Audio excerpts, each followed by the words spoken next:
Bows, TKOs, yeah. Bows, TKOs, we got bows, TKOs, yeah. Bows, TKOs, we got bows, TKOs, yeah. Bows, TKOs. Bows and TKOs. We are live, episode 119, coming at you from the Valley. I'm your host, Shane Gillette, for this weekly MMA podcast, streaming anywhere you get your podcasts and videos on YouTube. And we got one hell of a show today. We have some fights that have been announced. We will recap the Dana White Contender Series and PFL Championship, recap UFC 320, and preview this weekend's UFC Rio card. It's finally cooling down here in the Valley. We're getting some rain. Seems like the hundreds are behind us. So your boy is super hyped about that. And let me see, was this last week? My weeks are blending. I don't even feel like I know what's going on. But yeah, so let's jump right in. Some fights that have been announced. We have Santiago Ponzinibbio out of his fight against Joel Alvarez. So insert veteran Vicente Luque for October 11th. Really excited to see Joel Alvarez continue to fight. And he actually is probably getting stiffer competition. Joel Alvarez is stepping in for Santiago Ponzinibbio, so he is getting a very good debut in his new weight class in the welterweight division. We'll talk about that later. We have Jeremiah Wells and Themba Gorimbo going at it November 1st. Finally get Adrian Yanez back in the octagon against Christian Quinones November 8th. We also have Ricky Simone taking on veteran Yoni Barcelos on that November 8th card. That's a great fight. Tisha Pennington returning against Denise Gomes November 8th. And then we have Malcolm Wellmaker taking on Sergey Sidi at UFC 322. A lot of hype behind the Malcolm Wellmaker train. So let's talk about the Contender Series. On Tuesday was episode 9, so we only have one more week with episode 10 coming up. And man, did the Contender Series turn up for the end of the season. In this first fight, we had a Cage Fury champion who was working a blue-collar job only 5 years ago, was a collegiate wrestler, and wanted to get back into that competition mode, found MMA, is now a Cage Fury champion and a winner of the Contender Series. He fought a very undermatched 23-year-old from the depths of Brazil in the deep corners, and it clearly looked like he did not belong as he was finished in 15 seconds from a simple one, kind of scraped by two, right on the mark. Luke Fernandez with a round 1 TKO over Rafael Pergentino. And Luke looks like a legit light heavyweight. You know, the light heavyweight division is a shallow weight class. He earns a UFC contract. I'm excited to see him. I think he will make waves in the UFC. At middleweight, it was a fantastic fight. We had Luis Felipe Diaz with a round 2 submission via rear naked choke over Donovan Hendrick, who has not fought for 2 years, but he looked great. Hendrick came out aggressive, got a takedown early at the beginning of round 1. Both fighters showcased that they could grapple and strike, but Luis got the victory, got a contract. Definitely is someone to keep an eye on. He's already in his prime at 30 years old. The middleweight division is very deep, but he looks like a solid fighter. But I was more excited this week about the flyweight showdown because we had former Ultimate Fighter Emmanuel Rodriguez, who got a round 1 TKO over Roque Consacao. And Emmanuel came out very aggressive like he showcased in the Ultimate Fighter house. And he had Roque rocked pretty early. And when he did, he was a shark in water. He came in, punch, combination, went full sellout mode to get the finish. He was able to get it. And he was very emotional after his win. I do think he has a bright future in the flyweight division. He has actually been training and improving his grappling with Daniel Cormier since April after the Ultimate Fighter. So very good performance. Watch out for Emmanuel Rodriguez. A lot of good young talent coming in the flyweight division. And then after a couple good fights, shit went absolutely off the rails as we had Adrian Luna Martinetti getting a unanimous decision over Mark Volagdan, and it was a nasty back-and-forth fight. This had to be one of the best Contender Series fights of all time, if not close to being the best. I mean, the volume these guys put out for 15 minutes and landed on each other is just pure insanity. The cut on Volgodin's eye from a knee, Adrian kept grabbing his head and clinching and throwing the knee because he was a more lengthy fighter. But the eye that he had was nasty. I thought they were going to stop the fight at the end of the second round. They let the fight continue. Thank goodness, because, I mean, the extra 5 minutes was just a stamp on the fight. And Volgodin, kind of a pasty white guy, just had blood all over him, looked like a walking zombie. But his durability and grit was very impressive after leading round one. After round one, Martinetti led the dance outside the first round, but Mark would not go away. I mean, immediately after the fight, I believe this is the first time this has happened, Dana White announced that they were going to send the fighters immediately to the hospital and that he is awarding them both a contract and a $25,000 bonus. I mean, golly, talk about welcome to the UFC moment by both fighters. Very impressed by Adrian, although he was getting jabbed up pretty easy with just a straight jab from Volgodin, and he didn't change up his strikes a lot. It came forward with a lunging uppercut, jab, maybe a 1-2, and Adrian sold out, but definitely need to improve on his defense. And clearly they were so gassed by round two, it was kind of just make with the fight what you will, because I mean they put out everything. I don't think many people could even stand and strike at that moment in time. In the main event, we had a decision, but Magomed Zanukov dominated Lucas Caldas, another Dagestani fighter, by unanimous decision. He looked really good, almost got a finish a couple times, and he earned a UFC contract in the light heavyweight division. So two guys that should make immediate impacts in the light heavyweight division. Watch out for Emmanuel Rodriguez. And then, of course, how do they follow it up? Mark Volgodin and Adrian Luna Martinetti. Awesome Contender Series season. One more week to go. And then the limelights were all over the PFL because we finally get the much anticipated rematch of Usman Nurmagomedov and Paul Hughes. And I thought this fight was more of a clear decision by Usman. It was very back and forth. Paul had his moments, but Usman was able to get takedowns numerous times and led the striking battle from distance, and Paul Hughes just wasn't offensive enough. Some people want to say you can't win in Abu Dhabi against Dagestan and Russia and some of the foreign fighters, but Paul Hughes did not deserve to win this fight. I thought it was a very close first fight. You could debate it, but this time he did not do enough. Usman has looked to level up. He's still young, not even in his prime yet. I can't wait to see what he does next. But it was a very good main event. The rest of the fights were meh, I will say. But we had Corey Anderson grapple his way to unanimous decision over Dovlet Yakhshimuradov. So now we have Bellator and PFL's best fighting. Usman, the outright PFL champion, and former UFC fighter Corey Anderson still doing the damn deed. But the biggest surprise, I mean, Sergio Pettis, he can have a moment. Boy, did he, with a round 2 knockout via spinning elbow against Magomedov. He was getting grappled to death and completely controlled all the way through almost 2 full rounds. Sergio Pettis times an amazing spinning attack and completely shuts the lights out on Magomedov. You can see Islam Makhachev and Khabib Nurmagomedov just like, what just happened? It was fantastic. Not a great fight leading to that point. But how about this guy making a name? Archie Colgan with a unanimous decision over J.J. Wilson and complete domination, grappling and striking. Would love to see him get a finish, but a beautiful performance. And then this former UFC fighter, there's a lot of former UFC guys going to the PFL, and they just don't quite showcase the skills that we've seen, the potential they have.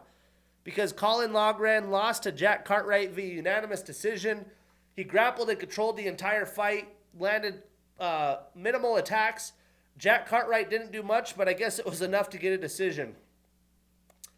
So decent day in the PFL. It was all about the main event and then the slight moment for Sergio Pettis. Maybe not for everyone. The Archie Colgan fight was big news, but that is big news. He will be fighting hopefully for the PFL $500,000 tournament next year. Let's go YO. We also had BKFC with a lot of ex-UFCers. We had Mark Perry dominate Jeremy Stephens with a round 5 TKO. I am surprised it went to 5 rounds as Jeremy Stephens took a knee a few times. Mike Perry absolutely dominated. We had Jimmy Rivera with a round 3 TKO over Timmy Mason. Nice performance. He announced his retirement from MMA as well. We had Carl Robertson, ex-UFC fighter, lose to Oluwale Bangbos via round 2 TKO. And then Mike Trezano with a round 1 knockout over JC DeLeon. Hopefully he can continue his winning ways, as it seemed like he had a bright opportunity in the UFC and it never transpired. But it was all about UFC 320, an action-packed pay-per-view event. Your boy crushed it on my picks, going 11-3. So overall, I'm at 727 wins, 359 losses, 9 no contests and draws. On the year, 243 wins, 118 losses, 2 no contests and draws. Well above the doubling up effort on my loss total. And to recap the card, I mean, the early prelims were pretty meh, but the prelims had some good action and violence. And the main card had some beautiful knockouts and quick finishes. But it was all about the Jiri Prochazka Khalil Rountree fight that saved the night for me. So I'm going to recap it a 6 out of 10. I previewed it a 7 out of 10. Some good fights we did not break down. We had Jacob Whitlax making his UFC debut against former Bellator stud Patchy Mix. Big upset. Patchy looked sluggish. Jacob got a split decision win in his UFC debut. I did think Patchy deserved to win, but I'm not upset with it because he did not look good. He continues to have an absolutely slow, sluggish start to his UFC career.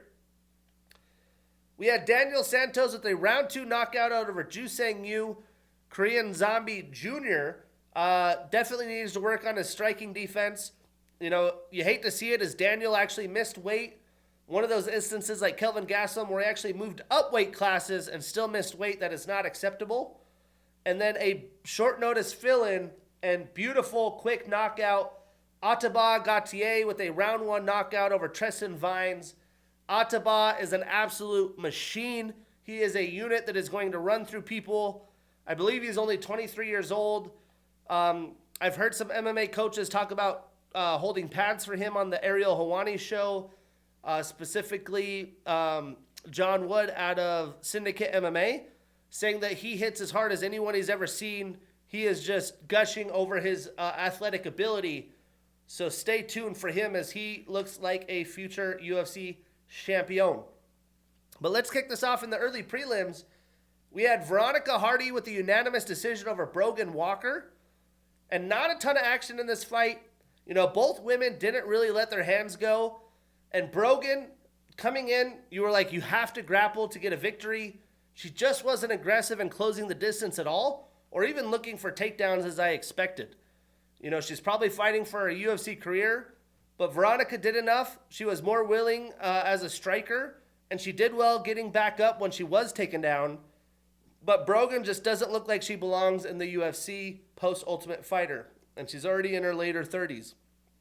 Statistically, Veronica landed 53 total strikes, 39 of them significant.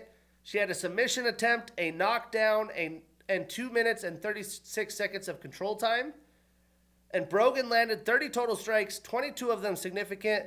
She had 3 takedowns and 4 attempts, and 2 minutes and 55 seconds of control time. Now, Veronica starts a new winning streak. She is 4-1 since 2023. And Brogan extends her losing streak to 3. She is still searching for her first win in the UFC. I'm going to assume Brogan doesn't continue to fight in the UFC. So for matchmaking, I will say Veronica could take on another up-and-comer and Gabriela Fernandez. Moving on, one of the fights I got wrong. We had Ramiz Brahimaj with a round 2 submission via guillotine choke over Austin Vanderford. And the first round was very competitive. It was a back-and-forth fight. Austin got a takedown and was able to somewhat control Ramiz for a good portion of the round to win round 1. And then round 2, Ramiz came out aggressive. He landed some big shots. He had Austin all cut up, and he went back to his grappling to stay alive. Brahimaj locked in a good guillotine to get the finish. A tough break for Austin as he'll be fighting kind of in purgatory, probably for the rest of his UFC career. but it was another prove-it moment for an underdog.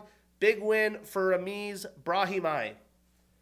Statistically, Ramiz landed 46 total strikes, 21 of them significant. He was 0 for 1 in takedowns. He had 2 submission attempts and 37 seconds of control time. And Austin landed 13 total, only 5 of them significant. He did have 3 takedowns and 6 attempts, and 3 minutes and 23 seconds of control time. He's going to have to improve his striking if he wants to hang in this division. Now, Ramiz extends his winning streak to 3. He is 3-1 since 2024. And Austin ends his 2-fight winning streak. He starts a new losing streak. He is now 1-1 in the UFC. So what's next for these guys? I would love to see Ramiz take on Yarosh Medic. And for Austin, he could take on Charles Radke. Moving on. We had Farid Basharat with a unanimous decision over Chris Gutierrez. And the biggest surprise to me in this fight was the lack of offense from Chris, especially with the great leg kicks he has. And Farid actually outthrew him on the leg kicks, which is surprising. But round 1 was very measured by both men. Farid eventually got a takedown to win the round. And in round 2, Basharat had Chris on his back foot up against the cage and was landing some nice shots to take the first 2 rounds. So Farid showing that he doesn't have to rely on grappling. And Chris definitely was desperate going into round 3. He turned it up, but it was too little too late for anything meaningful, so he did lose the decision. It wasn't perfect by any means for the undefeated Farid, but he does protect that 0, gets a big win as he's nearing his prime. And a tough loss for Chris. You know, he's going to be fighting in the deep end of the bantamweight division at the edge of his prime. I just feel like guys like this that are in this position, you have to go for it. And it's just head scratching to me when they don't. There definitely is the sports psychology to some of these fighters, mentally being strong and confident. I do feel like some of these guys lack that. I think that's what we're seeing in Chris Gutierrez. But statistically, Chris landed 61 total strikes, only 31 significant. He had a takedown, a reversal, and 42 seconds of control time. And Farid landed 56 total strikes, 41 of them significant. He had 2 takedowns and 3 minutes and 27 seconds of control time. So Farid stays undefeated. He extends his winning streak to 14, 6-0 in the UFC. Chris ends his 2-fight winning streak. He starts a new losing streak. He is 3-3 since 2023. So what's next? Well, for Chris, how about Brady Hiestand? I think that would be a good fight. And I actually had Farid up against Serhi Sidi before that fight got announced. So let's look. Let's find him an opponent. You would think he's ready for upper-level competition, but after the performances, I don't think the UFC is ready to jump him up there. They're going to make him kind of earn it, I think. So let's see. How about Farid and Damon Blackshear, if they haven't fought, would be good. They have not. So Farid and Damon Blackshear is my pick. Moving on, the final early prelim fight, a fight I got wrong. The headline to this fight was Macy Chiasson coming in missing weight again, which she's been known to do. She had an hour to cut 1.5 pounds and decided not to. And Yana has been very vocal about how a few of her opponents have missed weight. She feels like they're doing that to get an advantage. And the UFC is basically telling Yana, you have to fight if you want to continue to fight. You can't pull out. But we had Yana Santos still getting the win via unanimous decision over Macy Chiasson. And what a career resurgence Yana has had. But the weight misses by Macy is getting ridiculous. Again, she's done this multiple times. She's now training with a new team. They still can't figure it out. And Yana, deservingly so, was very pissed. But the fight, Yana was leading the striking battle and was in total control for the first 2 rounds. Macy just wasn't as aggressive as we're used to seeing as a grappler. And for me, that was the only way she was going to change the tides in this fight. Because after some wild exchanges, both women would, for some reason, resort to the clinch. I don't know why Macy would, because she was getting dominated there. She was landing nasty elbows in the exchanges and uppercuts that was beating up Macy pretty bad.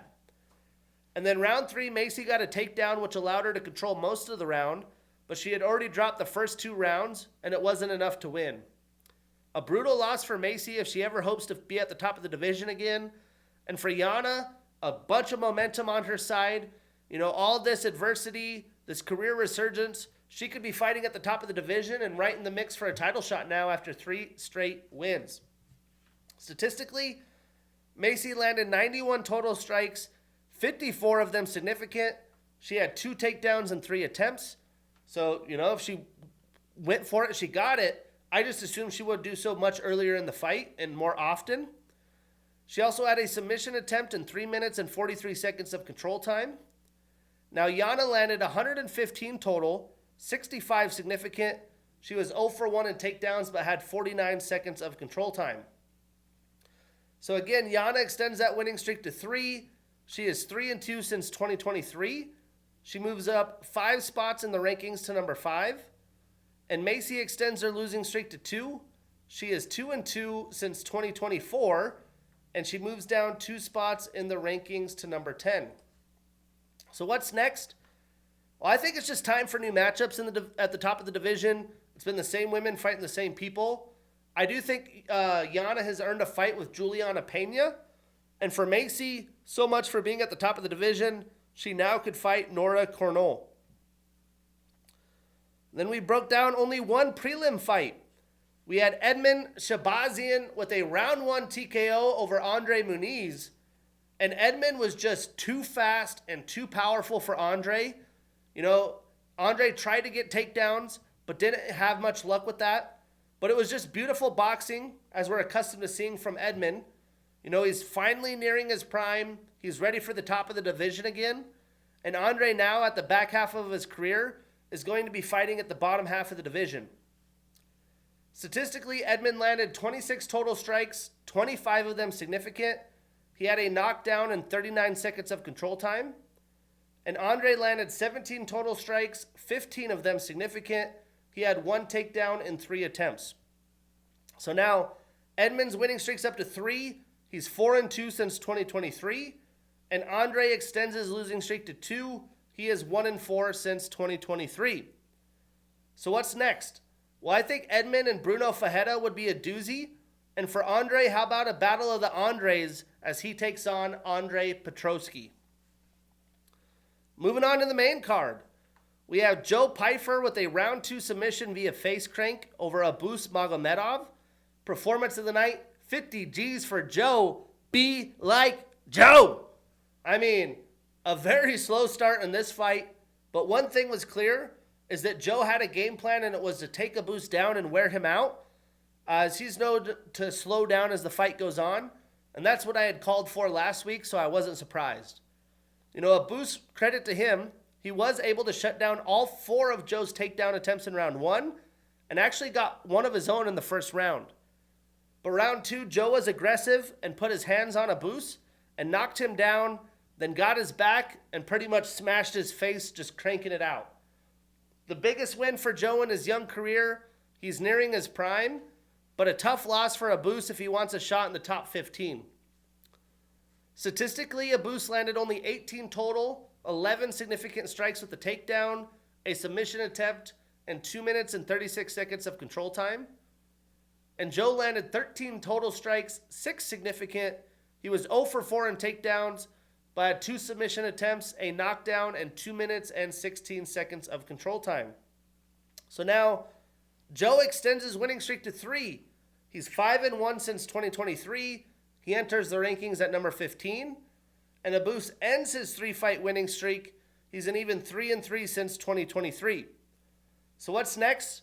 I think Joe deserves to fight in the top 15, and Marvin Vettori seems like the fight to make. And for Abus, he could try to rebound against Kelvin Gastelum. Moving on to one of the bigger favorites of the card, and he really showcased why. We had Youssef Zalal with a round 1 submission via armbar over Josh Emmett. And although I did pick Youssef to win, I did not think it would be this easy. I mean, what an absolute dominant display of grappling by the Moroccan Devil. He got a fast takedown, smoothly somehow got Josh's back, and flowed into an armbar that had Josh verbally tapping out pretty quick. Very tough break for the veteran Josh. He seemed to be in phenomenal shape, although he's almost 40. training with TJ Dillashaw. But Youssef has arrived. He is rolling right now. Put some respect on his name. Statistically, Josh didn't land anything at all. And Youssef didn't land any strikes either. But he did get the takedown, a submission attempt, and 48 seconds of control time. So, Youssef extends that winning streak to 8. He is 5-0 since his return to the UFC. He moves up 2 spots in the rankings to number 7. And Josh extends his losing streak to 2. He's only 1-4 since 2023 and moves down 1 spot to number 9. So what's next? Well, Youssef called for Lerone Murphy, but I do think he will get the next title shot. So I want to see Youssef take on Yair Rodriguez. That would be a very fun fight. And for Josh, he could fight with ex-Bellator stud Patricio Pitbull. Then these next 3 fights. I mean, this fight, I thought it was fight of the night potential, and boy, did it deliver. We had Jiri Prochazka with a round 2 TKO over Khalil Rountree Jr., a double bonus, fight of the night, performance of the night. Yes, sir, the samurai, Jiri Prochazka. And as we know, Yuri's fights are always chaos. He looks so awkward in the octagon sometimes, but this was an absolute all-timer. I mean, he looked like his leg was hurting from the low leg kicks that Khalil provided, and it just looked awkward. Like he couldn't grip his feet on the octagon, or he just looked kind of broken. He kept slipping. You almost wondered if something was wrong. Khalil continued to pressure Jiri for the first 2 rounds. He would land combo after combo. He was too fast for Jiri, and he rocked him a few times. And we know it's hard to finish Jiri because he is durable, but Khalil wasn't the only one landing shots with his hands and nice leg kicks and beautiful body shots. I mean, he really was working the body of Jiri early. I don't think many light heavyweights would have lasted this long in the fight with that many shots taken. But Jiri landed some shots as well, but Khalil was dominating the first 2 rounds. I mean, utter domination. I had a nice fat parlay that was on the line for this fight, and I thought I was cruising to victory. But it seemed like Khalil almost tired himself out trying to get Prochazka out of there. And then in round 3, I have to make a correction. I said a round 2 TKO. It was a round 3 knockout. In round 3, Jiri just said, fuck it. He threw the whole kitchen sink at Rountree with every bit of energy he had at the beginning of the round. And he had him beaten down from the body shots. He was exhausted. You know, he kept trying to fight. It seemed like he needed to gather his wits, but he didn't. He tried to stay in there. And after about 1.5 minutes into round 3 of surviving, Jiri landed a beautiful shot that finally put the lights out on Khalil. I mean, what an absolute comeback from Jiri. The beautiful shot that he landed, finally getting the lights put out. I mean, Jiri continues to cement himself at the top of the light heavyweight division in the weirdest of ways. Very brutal loss for Khalil. He was looking so sharp and technical. He could compete technical, speed, power, and technicality with anybody in the division. But Jiri just has that weird inner spirit that he could find a way. And on the Ariel Helwani show, he said that the fight was too easy. He didn't feel danger from Khalil, which I can't agree with. I mean, Khalil was so pristine and sharp in there. I just thought he was the better fighter. Jiri, and his weird angles and his weird warrior spirit, found a way in the 3rd round. I don't think that it was an easy fight like Jiri wants to say it is. I want to give credit to Khalil, the credit that he deserves. But man, again, you can't count Jiri out. You know, he's looking all weird with his footwork. He's slipping, gets dominated, comes out in round 3 and just pours it on. What a weird night. Action-packed. Gotta watch it if you haven't watched it. Statistically, Jiri landed 71 total and significant strikes with the knockdown, and Khalil landed 66 total and significant. So Jiri extends that winning streak to 2. He is 3-2 since 2023. He moves up 1 spot in the rankings to number 1. And Khalil starts a new losing streak. He is 3-2 since 2023 and moves down 1 spot in the rankings to number 5. Now there is an interesting situation. We'll talk about the main event in a minute.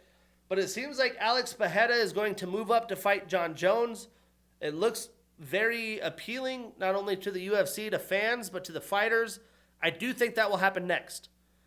So if that happened, I do think they would do an interim title shot between Jiri and Carlos Ulberg. If that doesn't happen, I think that Jiri could settle his bad blood against Magomed Ankalaev. You know, Ankalaev did post a video of him getting a rib stitched up. It looked like he came into the fight with broken ribs. In the last fight, Alex Pereira was injured and sick as well. It is what it is. That's what happens sometime. We'll talk about the main event. I don't think it affected the fight. But for Khalil, I think a fight with Jan Blachowicz makes a ton of sense. And then, and still in the bantamweight division, the bantamweight GOAT doing what he does. Merab Dvalishvili with a unanimous decision over Cory Sandhagen. Now, Cory actually came out hot to start the fight as a striker, and he was putting some nice combinations out that landed while Merab was mostly whiffing big hooks and shots from too far out of his striking zone. Merab did get a takedown out of 4 attempts in the first round, so Cory did showcase good takedown defense. But life fighting Merab, you could do that. He could do that for 25 minutes. And in round 2, the champ started to take over, not only because he rocked Cory with his strikes, but relentlessly attacking Cory as he had 8 takedowns and 13 attempts all in round 2. So all that energy getting back up and being taken down is absolutely insane, but Cory looked to be in phenomenal shape.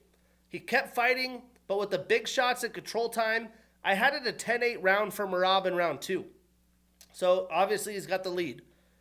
Now Merab, of course, never slows down in the later rounds, as he not only took Cory down repeatedly, but landed a ton of volume striking himself into takedowns.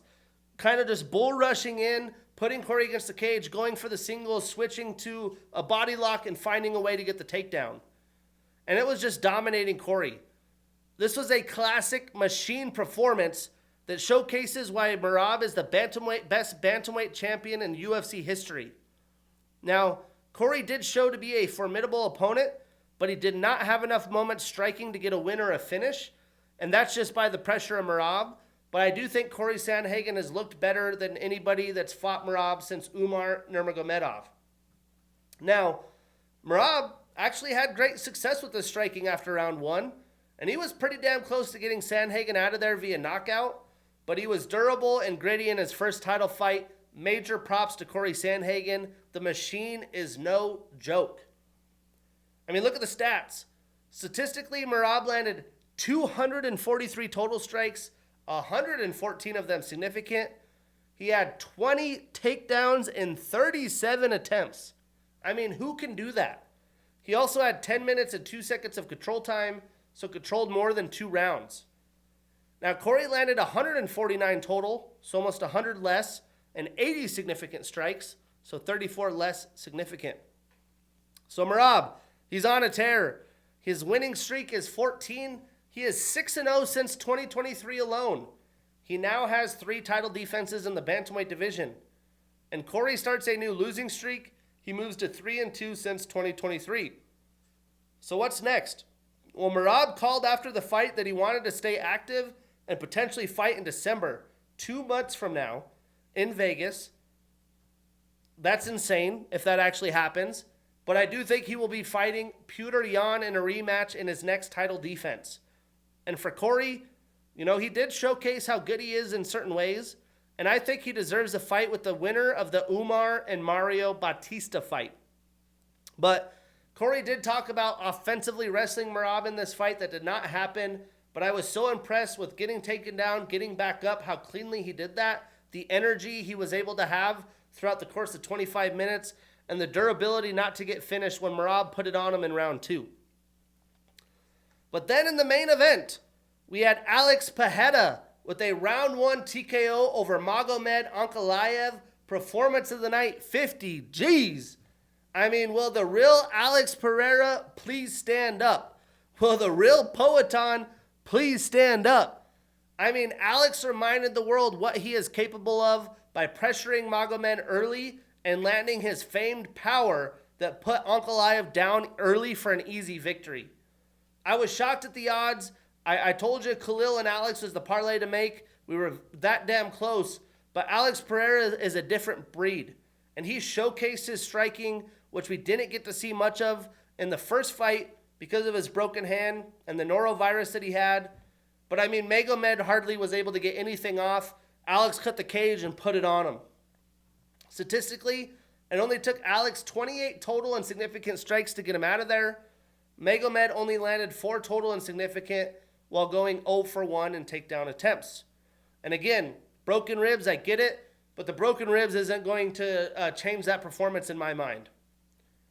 So Alex starts a new winning streak. He moves to 6-2 since 2023. Another super active champion. We do not get to see this very often, what him and Merab are doing. Enjoy it while we can.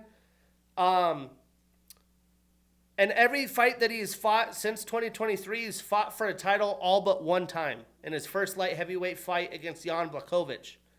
But he is 3-1-1 since Magomed ends his 3-fight winning streak and starts a new losing streak. He is 3-1-1 since 2023 and moves into a tie for the number 1 contender spot. So what's next? Again, it seems like the White House fight between Alex Pereira and John Jones is seemingly a legit possibility, whether it happens at the White House or not. If not, I say he defends against Carlos Ulberg, and then Jiri fights Magomed Ankalaev. And then for Magomed, I do think the Jiri fight is the fight to make if Alex doesn't move up.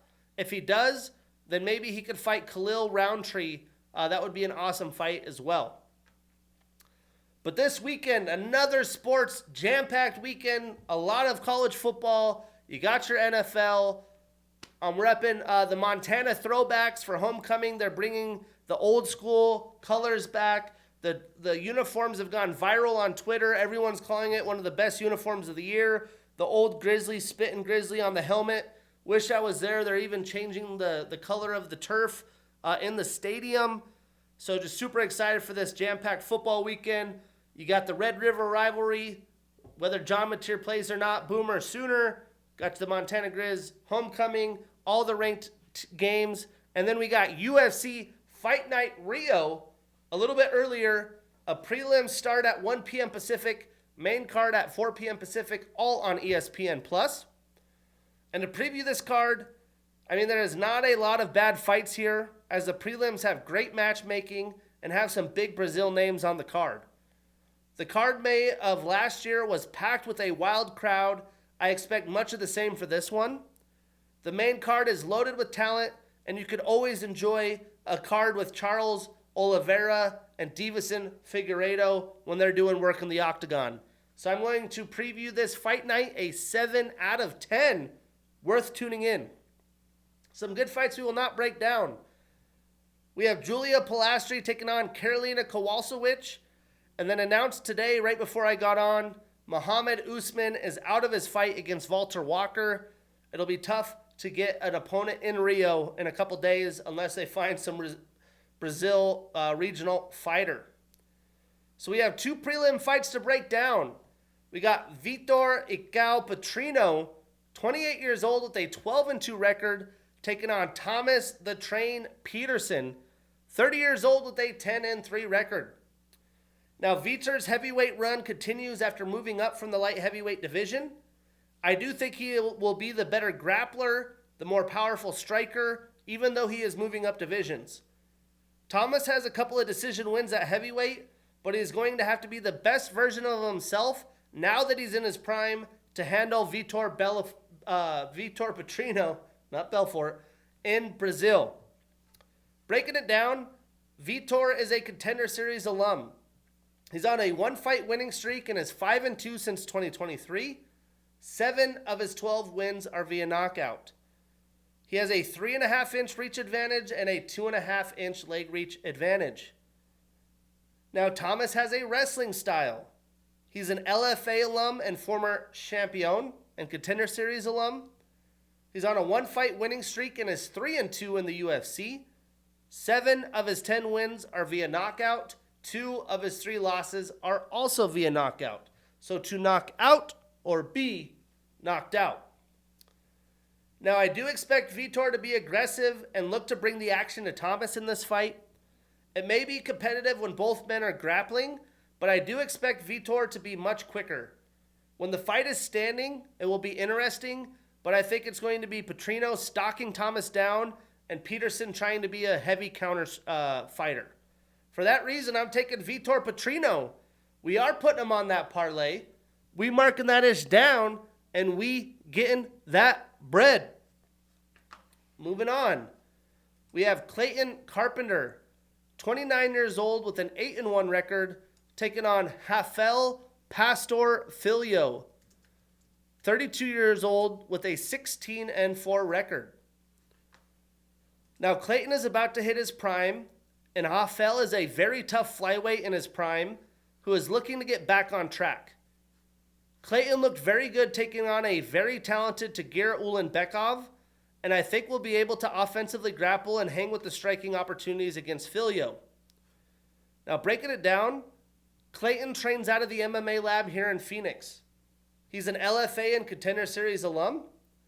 He's on a 1-fight losing streak and is 3-1 in the UFC. 4 of his 8 wins are via submission. Now, Rafael is a Contender Series alum as well. He's on a 1-fight losing streak and is 3-2 in the UFC. 10 of his 16 wins are via submission, 5 via knockout, so 15 of his 16 wins via finish, which is very impressive for a flyweight. 2 of his 4 losses are via submission, but he does have a 2.5-inch reach advantage. Life in the flyweight division. Expect a high-paced, high-action fight. I expect a good showcase of kickboxing and grappling here. Both men have great cardio. They are fantastic in 50-50 scramble positions. So I think it's truly going to come down to who can get more volume off and lead the dance and control the pace in space. That will edge it out on the scorecards. But I'm taking Clayton Carpenter. I'm avoiding this on any parlay. Rafael Filho is no joke. Moving into the main card, we have Ricardo Carceninha Ramos, 30 years old, with a 17-7 record, taking on Khan Genghis Ofli, 32 years old with a 12-4-1 record. Now, Khan looked good out of the Ultimate Fighter. He was given the opportunity to fight in the UFC, although he lost in the Ultimate Fighter finale. And he hasn't looked great. He is getting very tough opponents, including Ricardo, who has been in the UFC since 2017, although Khan's actually 2 years older than him. And Ricardo is just now hitting his prime, and I think is in a must-win situation. Breaking it down, Ricardo trains out of Team Alpha Male. He has a black belt in BJJ. He's a Legacy FC and Dana White looking for a fight alum. He's on a 1-fight losing streak and is 1-3 since 2023. 7 of his 17 wins are via submission. 3 of his 7 losses are also via submission. So to submit or be submitted. And he's long. He's got a 6-inch reach advantage and a 3-inch leg reach advantage. Now, Khan is a Brave and Ultimate Fighter alum. He's on a 2-fight losing streak and is still looking for his first UFC win. 5 of his 11 wins are via submission. Now, Khan is actually pretty technical. He's a solid, well-rounded fighter. But Ricardo is uber talented, but is super wild and chaotic. I mean, Ricardo is going to be the aggressor, and he can cruise to victory, but sometimes he goes for submissions over positions and puts himself in a bad spot. He also slows because his output is so insane early in the fight, he could tend to gas himself out. There is a ton on the line for Ricardo. He has to win this fight to be relevant in the UFC, but I think the mix of him hitting his prime and being in Rio, you got to take him. I'm taking Ricardo Ramos. We are putting him on that parlay. We marking that ish down, and we getting that bread. Moving on.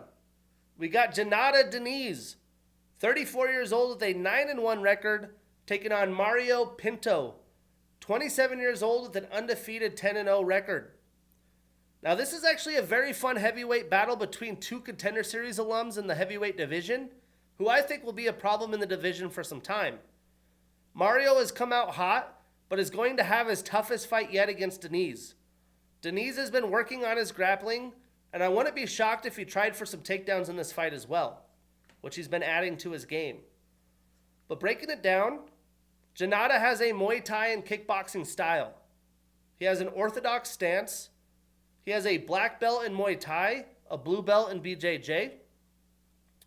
He's a Contender Series alum. He's on a one-fight winning streak and is 4-1 in the UFC since 2023. 7 of his 9 wins are via knockout, and both of his losses are also via knockout. So to knock out or be knocked out. Now Mario is a Contender Series alum. He's on a 10-fight winning streak and is 2-0 in the UFC. 6 of his 10 wins are via knockout, and he does have a 3-inch leg reach advantage. Now, the winner of this fight is going to be at the top of the heavyweight division mix, and a loss puts you back a pretty good amount, although it's a shallow division. I just think Deniz is a finer version of himself today and will be able to handle the chaos and control the pace of this heavyweight fight. But Mario is a legit powerful striker, only 27 years old, still pretty green as well, so this fight could be chaos.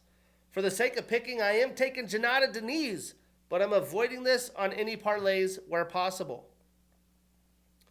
And these next 3 fights are so much fun.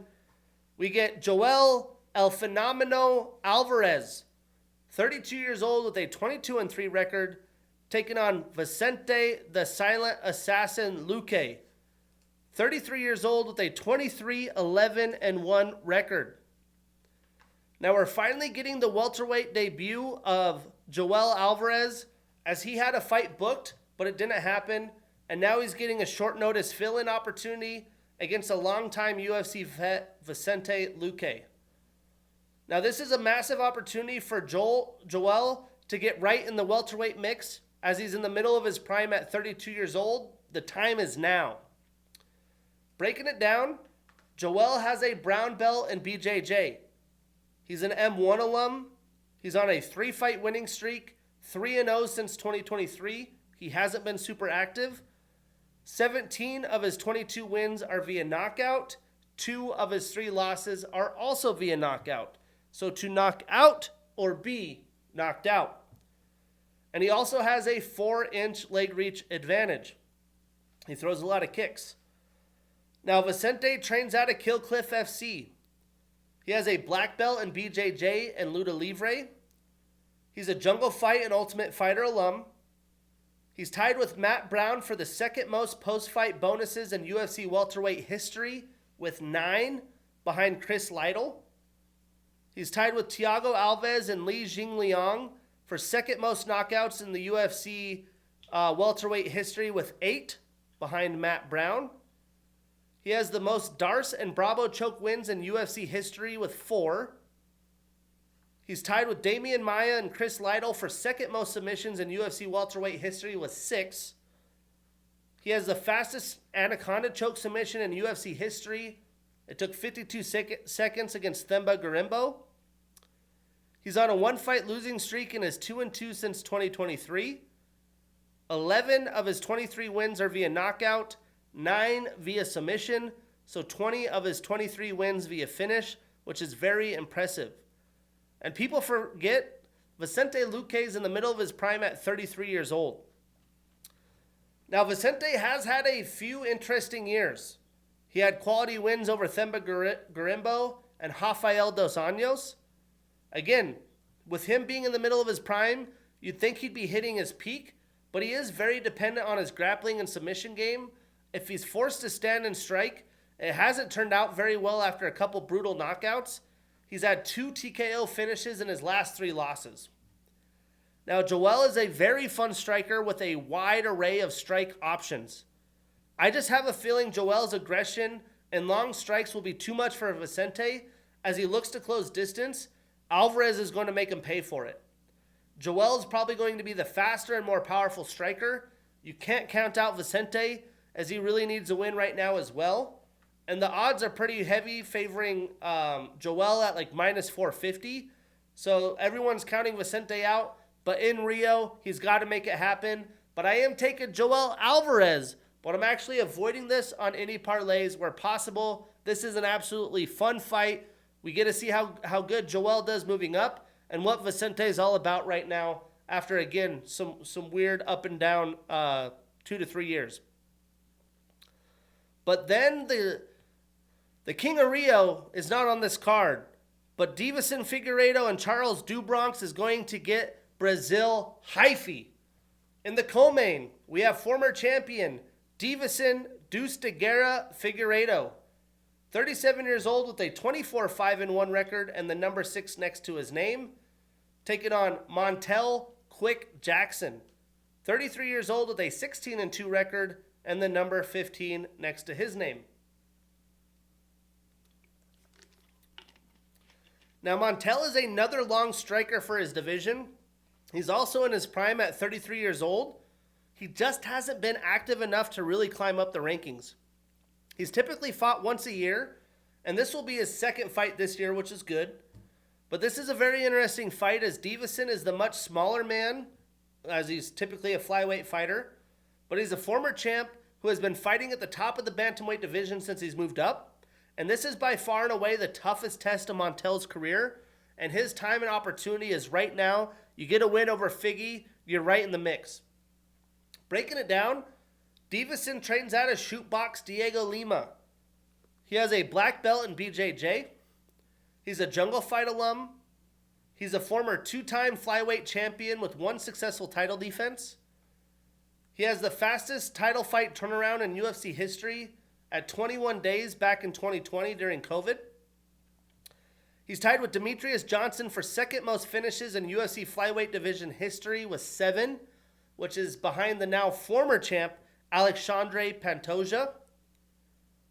He has the fastest submission in UFC flyweight history at 1 minute and 57 seconds against Alex Perez. He has the most knockdowns landed in UFC flyweight history with 11. He has the most submission attempts in flyweight history with 20. He's tied with John Lineker, Dustin Ortiz, and Manel Kopp for the second most knockouts in UFC flyweight history with 4. He has the shortest span between a trilogy in UFC history at 406 days, which was also the first trilogy in UFC history consisting of both fighters having fight each other in 3 consecutive bouts. He was the 2020 Fighter of the Year and had the 2020 Fight of the Year against Brandon Moreno in their first bout. He's on a 2-fight losing streak and is 3-3 since 2023. 9 of his 24 wins are via knockout, 9 via submission, so 18 of his 24 wins via finish. Now, Montel has a purple belt in BJJ. He's a King of the Cage and Contender Series alum. He's on a 6-fight winning streak. 8 of his 15 wins are via knockout, and he is a lot longer. He has a 7.5-inch reach advantage and a 3-inch leg reach advantage. Now, I've gone back and forth. This fight is hard to predict. We do know Montel is going to have the speed and power advantage, probably the striking advantage in general with that length. Figgy should have the grappling advantage and will look for takedowns often.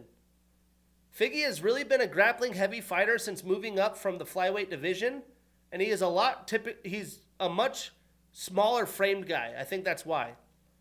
You know, Figgy has been in a lot of wars. He hurt his knee against Sandhagen back in May, so I'm not too sure how healthy he is. But Figgy has been there and done that. He has faced the best in both divisions, and he should be confident and come up with a good game plan to close distance and be active against Montel. Now, Montel can be known to be a little too patient in his fights. I think Figgy could take advantage of that and come at him with like 4 to 5 strike combinations, and that will lead into takedowns, or he could bounce in and out. Montel has the tools to win this fight, but will the moment be too big for him in Rio? And will he turn into the killer with his hands that he can be, or will he be overly patient? You know, Montel hasn't faced an opponent who's so well-rounded with great grappling, so it's going to be very interesting. Daniel Marcos even had some success against him with the takedowns. I don't know. I may be psycho, but I just have a feeling Figgy is out for blood in Rio, so I'm taking the underdog, the dogs coming to eat. I'm taking Deiveson Figueiredo, but I am avoiding this on any parlays where possible. The Joel Alvarez in this fight, I can't wait to see how it shakes out, to see where these men stand. We really don't know how good Montel is. How much does Deiveson have left? The big length advantage is a huge disadvantage. And for Joel, how does it go up facing very stiff competition, who's in a must-win situation in his home country in his prime. But that sets us up for the main event. Charles absolutely made sure he fought in Rio. So we get Charles Do Bronx Oliveira. I guess he's changing his name to the Predator, but I'm calling him Do Bronx. He's 35 years old with a 35-11 record and the number 4 next to his name, taking on Mateusz Gamer Gamrot, 34 years old with a 25-3 record and the number 8 next to his name. I mean, it's pretty insane to look at some of the fighters on this card. They're all in their prime in their mid-30s. Joel Alvarez, Montel Jackson. Then there's Do Bronx, who has already had pretty much 2 separate UFC careers. He has accomplished so much compared to the others.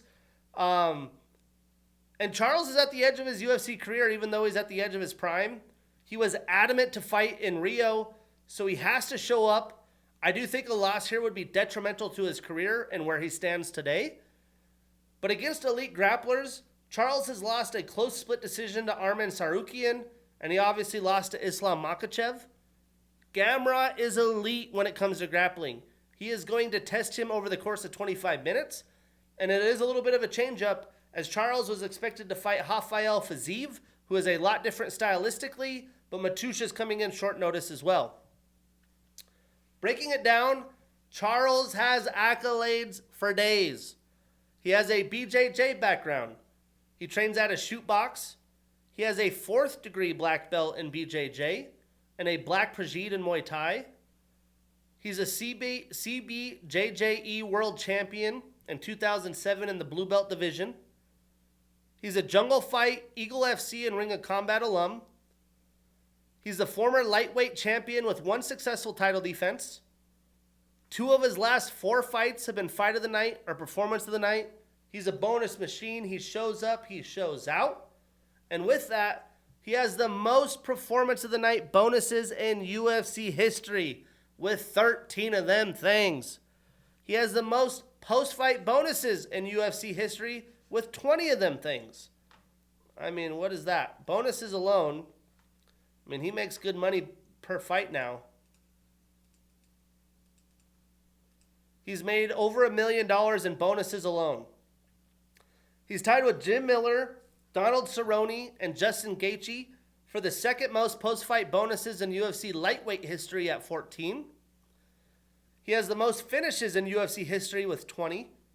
The most submission wins in UFC history was 16. That 4th degree BJJ man. He has the most submission wins in UFC featherweight history with 6.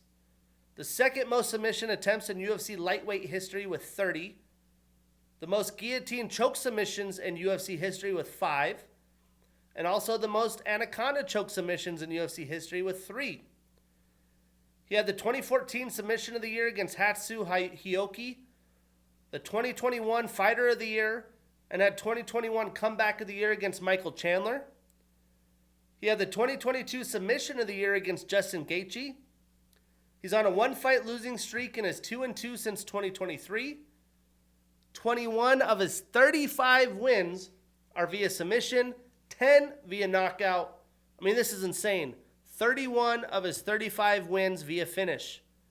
Now, 5 of his 11 losses are via knockout, and he does have a 3.5-inch reach advantage. Now, Mateusz has a submission grappling and freestyle wrestling style. He has a southpaw stance. He trains out of American Top Team. He has a black belt in BJJ. He's a KSW alum and former champ with 3 successful title defenses. He has the fastest submission by Kimura in UFC history at 65 seconds against Jeremy Stevens. He's on a 1-fight winning streak and is 4-1 since 2023. And 8 of his 25 wins are via knockout. Now, Mateusz has really improved his striking over time, but he does depend on his grappling. But taking a guy like Charles down and having much advantage with him on his back isn't really there. So worst case scenario, Charles gets taken down and held down, but I don't really expect that to happen enough through the course of 25 minutes for Mateusz to get a victory in a 5-round fight. The wrench in this, though, is that Charles was pretty brutally knocked out just a little over 3 months ago. He is coming back quickly. I kind of think he's rushing into a fight, and he was also preparing for Rafael Fiziev, who I do think is a tougher opponent, but he is more striking heavy and now has to completely change his game plan. This isn't an easy short notice fight for either man, but I don't think Charles is going to lose this fight in Rio with so much on the line for him. For that reason, I mean, is he the favorite? He has to be the favorite, right? Let's look.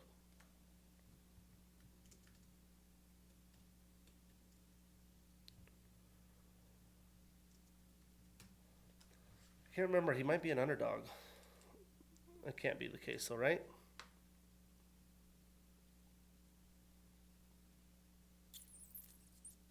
It's pretty even. -11, -115. He's not an underdog in any sports book. Mateusz Gamrot's +110 on Caesars.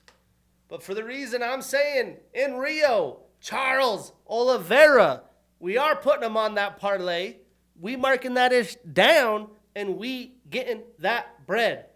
I mean, the scene's going to be phenomenal. Early action, Charles and Figgy in Brazil, Joel's welterweight debut.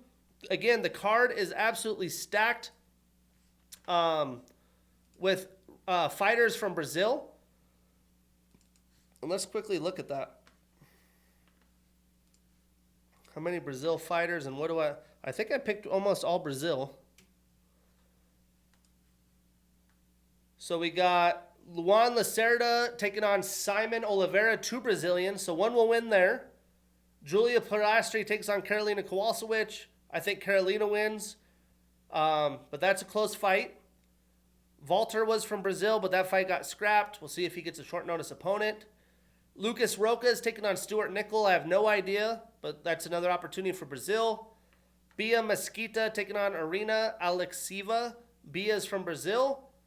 We got Vitor Petrino. I think he wins.